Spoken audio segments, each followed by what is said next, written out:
C'est peut-être une nouvelle page de l'histoire de l'art qui s'écrit en impression 3D. Le Centre Pompidou expose des artistes, designers et architectes qui s'emparent de cette technologie. Leurs concepts, leurs formes, leur langage sont totalement inédits.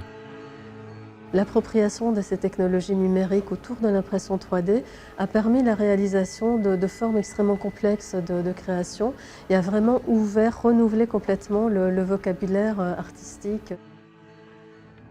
Une impression 3D consiste généralement à injecter une matière à plat, couche après couche, pour former un objet en 3 dimensions. On peut imprimer en plastique, métal, béton ou en roche, comme pour cette incroyable grotte de Hans Meyer et Dylan Burger.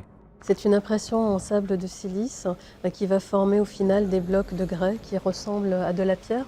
On voit le degré inouï de résolution de détails qui a été rendu possible par un système algorithmique extrêmement complexe. On est face à un objet qui n'est pas du tout dessiné, mais qui est un objet calculé. L'intervention de l'artiste débute en amont dans la conception informatique de l'objet.